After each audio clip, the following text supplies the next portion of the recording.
Mesdames, Messieurs, bonjour, très heureux de vous retrouver pour cette nouvelle émission Power Boost tournée ici à Metz dans le cadre du salon Agrimax. Alors vous allez voir des nouveautés, de l'innovation. Top départ pour cette nouvelle émission Power Boost.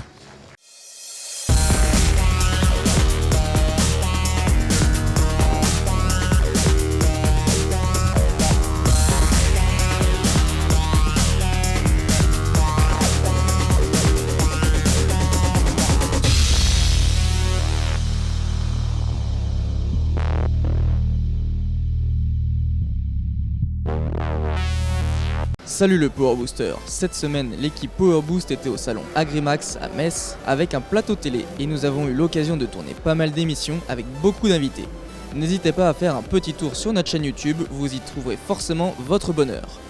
Au programme pour ce Power Boost, des interviews et émissions tournées à Agrimax, des nouveautés que l'on a repérées à l'EIMA, vous l'aurez compris, de beaux sujets vous attendent. Alors, tenez-vous prêts, top départ pour votre émission Power Boost. Trop souvent, les full-liners font pression sur les concessionnaires pour mettre un peu de côté les autres fournisseurs. Et ça, c'est pas forcément une bonne idée. Alors, vous êtes commercial pour une entreprise qui s'appelle MAID. Couson, vous importez quoi? Exactement, donc nous sommes importateurs des marques Supertino, Robert, Tanco, TMC Cancela, Prodigue et Balfour. Alors, ce que vous dites, bon, c'est vrai, il y a des full-liners. Aujourd'hui, ils essayent vraiment de supprimer tout ce qui est en façade sur les concessions, les logos des équipementiers comme vous. Et vous dites, ça a une limite. Expliquez-moi. Aujourd'hui, il est très difficile pour nous justement de trouver notre place face à ces full-liners auprès de nos concessionnaires qui consacrent leur temps et leurs investissements à leur premier fournisseur. Or, aujourd'hui, un full-liner va être très limité. Nous sommes, des spécialistes. Nous apportons les solutions adaptées aux agriculteurs. Nous sommes des spécialistes. Parce que c'est vrai que l'important pour l'agriculteur, c'est d'arriver à bien faire son job. Et là, on a besoin d'équipements souvent spécialisés, particuliers. Exactement. Étant présents essentiellement, nous, sur le matériel d'élevage, nous fabriquons du matériel sur mesure, essentiellement des mélangeuses, des accessoires comme ça. Et là, sans présence terrain, sans conseil aux agriculteurs, on ne peut pas y arriver avec une gamme longue. Et ce qui est particulier, ce que les concessionnaires vous aiment bien, parce que c'est vrai qu'ils font l'essentiel en termes de volume de leur chiffre d'affaires avec peut-être des tracteurs, etc.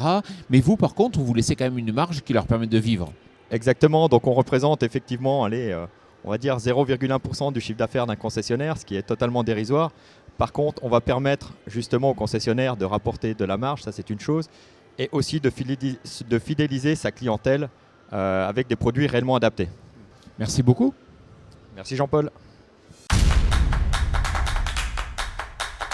Nous avions dans le cadre de ce salon Agrimax un plateau télé et voici un petit zapping des émissions que nous avons tournées. Et puis bien sûr, vous pouvez les retrouver en intégralité sur notre chaîne YouTube. Et dans les négociations, ils vont s'en servir. Lissons sur les 10 dernières années. Moi, je suis désolé. On va regarder clairement en 2021. On a fait le calcul très clairement. 2021. Donc là, on va retrouver le niveau de revenus par exploitation et par agriculteur de ce qu'on a connu en 2012, il y a 9 ans. On fait tout pour gagner. Pour l'instant, reconnaissez quand même que sur la politique agricole commune, on partait d'un budget en diminution, on a un budget seulement à -2. Les accords commerciaux devront tenir compte d'autres obligations. Les vieux accords commerciaux qui ont 30 ans et qui ne tenaient pas compte de la biodiversité, du carbone et de l'environnement, ils sont has-been. Donc ce débat sur le droit constitutionnel, je le mettrai de côté. Par contre, là où je vous rejoins, c'est qu'effectivement, au niveau européen, eh bien, on voit des nationalismes se développer de plus en plus. Et c'est vrai qu'on a du mal parfois eh bien, à se faire entendre d'une seule voix, d'une voix commune. Mais derrière l'alimentation, il y a les sujets climat, gaz à effet de serre, il y a le sujet carbone, il y a le sujet biodiversité, il y a le sujet autonomie. Et je pense que l'agriculture, en fait, elle devrait mériter un budget important au niveau de l'Europe pour accompagner les transitions agricoles, parce qu'aujourd'hui, le projet, il n'est pas que seulement alimentaire, il est pluriel. Et l'agriculture peut apporter des échanges aujourd'hui avec la société, avec des débats citoyens, et on est plus porteur de solutions que de problèmes aujourd'hui. Oui, non, ce que j'ai envie de dire, c'est que c'est vrai que dans les syndicats comme en politique, en fait, je crois qu'il va falloir arrêter ce débat femmes-hommes, parce que l'idée, c'est pas du tout de s'opposer, mais ce sont bien des chefs d'entreprise, point. nous assumons notre ambition, nous avons nos défauts, mais nous avons aussi une capacité à montrer et on a besoin de personnes pour l'exprimer. Souveraineté alimentaire, c'est ce qu'on défend. Alors évidemment, on ne peut pas défendre une souveraineté alimentaire française et en favorisant l'embauche de salariés étrangers. Par contre, on peut mettre en risque la souveraineté alimentaire si on n'a pas nos salariés. Par rapport aux jeunes, j'ai une annonce à faire aujourd'hui à Agrimax. C'est un scoop, allez. C'est le moment. On y va. Donc je regarde la caméra. C'est là, juste donc, en face. La NEFA nationale va ouvrir son compte TikTok. Et Bien. donc ça, si c'est pas un signe Bien. que les jeunes nous intéressent et qu'on va être sur une dynamique vraiment jeune pour le coup, voilà, c'est l'annonce d'aujourd'hui. C'est vraiment un problème de société. Donc il y a plus de 60 000 patients, nouveaux patients chaque année en France qui ont la maladie de Lyme. Et de plus en plus de gens déclarent se faire piquer. Les gens vont beaucoup dans la nature à la rencontre des tiques. Peut-être qu'il y a aussi un effet des réchauffements climatiques qui fait que les tiques, effectivement, nous c'est ce qu'on voit, sont présents un peu toute l'année, notamment quand les hivers sont doux. À présent, on va quitter momentanément le salon Agrimax pour aller vers l'Italie. Vous le savez, nous étions la semaine dernière dans le cadre du salon EIMA à Bologne et on vous a ramené 9 innovations.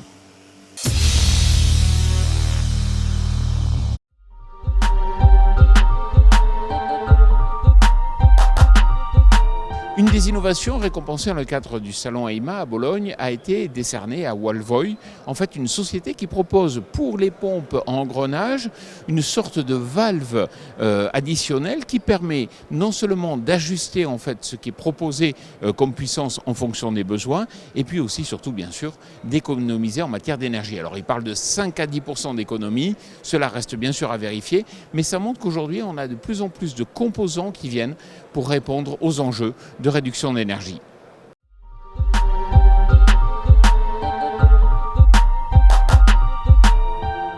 Un des véritables enjeux pour les constructeurs, c'est d'être capable d'intégrer à la fois les systèmes de dépollution sous le capot. Alors c'est vrai que ces systèmes de dépollution, comme par exemple le passage à la norme Stage 5, ça nécessite d'ajouter des éléments. Donc il faut allonger le capot et quand on allonge le capot, le problème c'est que le rayon de braquage en bout de vignoble ici en Italie, ça devient particulièrement compliqué. D'où des innovations, des médailles qui ont été données ici à Bologne pour différents systèmes qui revoient la conception du tracteur, par exemple de l'articulation, et c'est le cas notamment de BCS.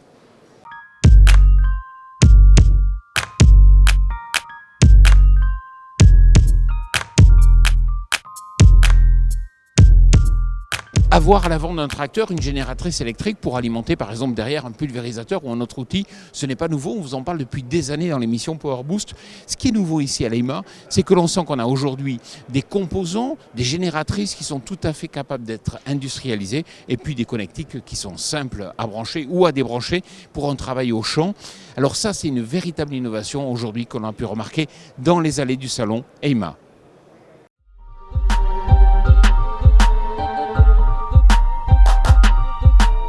Ce que je remarque sur cette herse rotative de Machio, qui a eu un prix ici dans le cadre du salon EIMA, c'est l'arrivée de l'électronique. Même sur les outils de travail du sol, on voit de plus en plus de capteurs capables de renseigner, par exemple, sur l'effort demandé. Et ça montre clairement que l'isobus sur les outils de travail du sol, c'est pour bientôt. Et ça me permet aussi de rappeler qu'il faut vraiment accélérer dans la compatibilité entre les tracteurs, les matériels, pour dégager une norme isobus qui soit utilisable et utilisée par tous.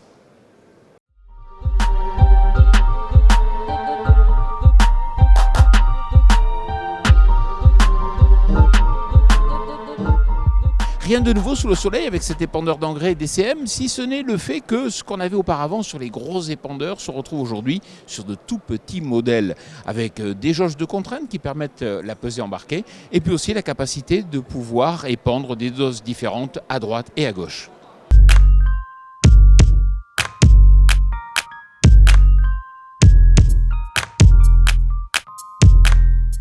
Les hybrides étaient aussi représentés sur le stand Argo par exemple, avec ce Rex 4 donc hybride chez Landini, un super design, et puis aussi 2 moteurs électriques logés sur le pont avant.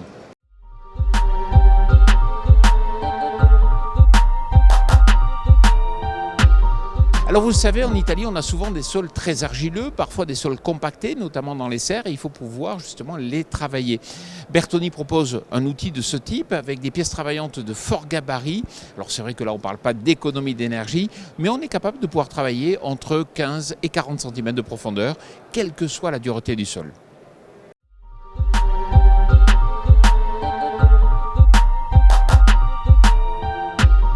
Vous savez ce que c'est cet appareil? C'est un aspirateur à feuilles. Pourquoi? Parce qu'on le sait, les feuilles tombent à l'automne, mais quand elles sont rouges, quand elles sont sur la vigne, elles sont riches en anthocyanes et cela peut avoir un véritable intérêt pour être valorisé par les entreprises agropharmaceutiques.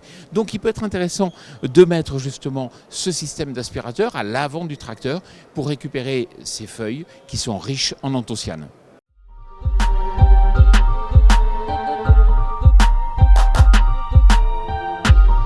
Vous le savez, en France, du fait des accords passés entre Airbus et Arvalis, on a beaucoup misé sur les images satellites pour analyser les besoins en matière de nutrition azotée des cultures. Mais il existe par exemple en Allemagne des systèmes que l'on met depuis des années sur les cabinets de tracteurs pour pouvoir justement faire de la modulation directement en fonction des informations qui sont recueillies à l'avant du tracteur. Alors là, c'est une société grecque, une société d'Athènes qui propose un système assez compact, assez facile à installer, qui permet non seulement de faire de la modulation de dose d'azote, mais aussi d'anticiper, par exemple, un obstacle lié à un tas de terre ou une route. Ce qui m'a marqué lors de notre reportage en Italie, c'est la profondeur de travail du sol et justement, j'ai trouvé un Français pour nous expliquer. Salut Olivier. Salut Jean-Paul. Non mais j'y crois pas. En France, on ne travaille plus à ces profondeurs. Alors dans la plupart des régions, non. À part encore peut-être certaines parties comme le sud-ouest ou les régions à pommes de terre comme la Picardie ou autre, où on veut venir vouloir chercher à défoncer, restructurer les sols. Mais non, en France, on ne trouvera pas ça. Alors qu'en Italie, c'est assez fréquent. Vous en vendez beaucoup. En Italie, c'est assez fréquent. Alors déjà, c'est culturel. La culture italienne veut qu'on travaille le sol. L'Italie, la différence avec la France, c'est qu'ils ont de la profondeur de terre qu'on n'a pas forcément chez nous. Ici, vous avez une sécurité non-stop, mais à la limite, pour les Italiens, ça ne sert à rien. Pourquoi? C'est qu'en fait, les Italiens, ils ont une terre qui est très argileuse. Donc, ils sont sur des étés qui sont souvent très chauds. Donc, une croûte de terre qui peut se former jusqu'à 20 à 25 cm. Et ensuite, ils ont besoin d'aller chercher au-delà de ces 20-25 cm pour restructurer les sols. C'est valable pour les décompacteurs. C'est valable également pour les charrues. Donc, on vend des charrues avec des dégagements qui vont au-delà de 2 mètres. Et c'est pour ça qu'ils sont souvent équipés de tracteurs de forte puissance, surtout notamment des chenillards, donc il nous faut du matériel adapté. Merci Olivier pour ces explications. Je vous en prie. Je vous retrouve au volant de ce nouveau T3, mais lui, je ne vais pas vous en parler. Pourquoi? Parce qu'on reviendra beaucoup plus en détail dans le cadre du prochain salon Cité-Vie. Vous l'avez vu, le ministre de l'Agriculture a débloqué des millions d'euros pour l'AgTech, mais pourquoi faire? C'est justement la question qui tue de cette semaine.